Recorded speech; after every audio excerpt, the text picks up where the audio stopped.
Well, soon after Russia's full-scale invasion of Ukraine in 2022, a group of Ukrainian partisans formed in the occupied Zaporizhzhia region.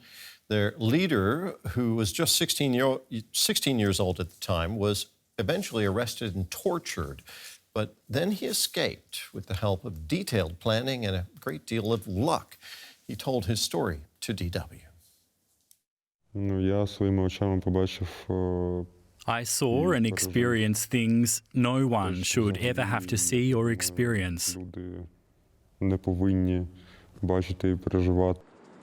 This boy led a group of Ukrainian teenage partisans in his native Zaporizhzhia region.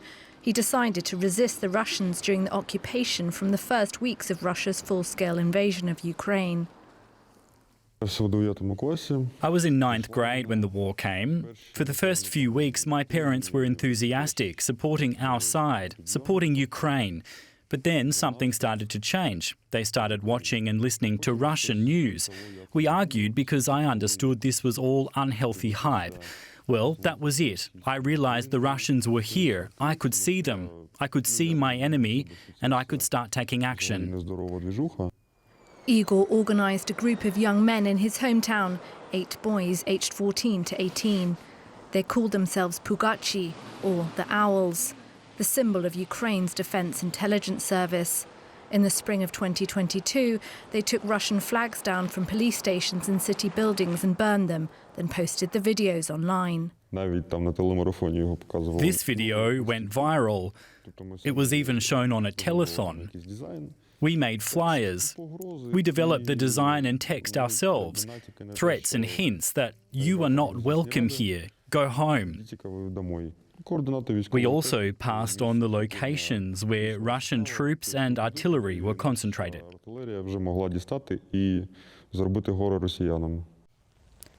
Within weeks, local collaborators gave up the Pugachi to the Russians. Igor and members of his group were thrown into a cell at the local occupation police station. During this interrogation, they beat me periodically. I had handcuffs, a bag over my head. I didn't understand what was going on at all.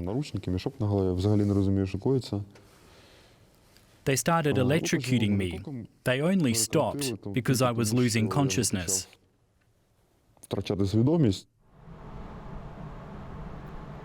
After 2 months of interrogation, Igor and the other Pugachi members were charged with terrorism.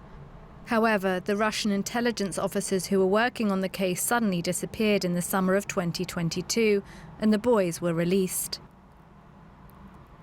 Igor's parents only found out that he was leading a group of partisans after he was imprisoned, and they openly condemned his actions. Friends who had escaped occupied Ukraine told him about the ways he could leave. Igor tells us some details of his departure that can be made public in this story. He had to wait until he came of age and obtained a Russian passport. Then he prepared a cover story involving going to Russia to study. From Russia, he slipped back over the border to free Ukrainian territory. I saw the sign saying Ukraine, the first flag, our first soldier, so I immediately felt relieved. Finally home. The 19-year-old is now studying to be a builder at a Ukrainian college, has found a place to live in the capital, and has found a job. I want to forget what it means to be afraid to walk down the street, to forget what it means to be afraid to speak Ukrainian, what it means to be afraid of the police, to get rid of this fear that you live with. Well, personally, I lived with it for 3.5 years, day after day, and that was the best moment for me. I still can't quite get used to it. Igor says he plans to build his future in Kyiv. He dreams of having his own family. He has never regretted his resistance to the Russian occupation. This is a war for our existence and our freedom.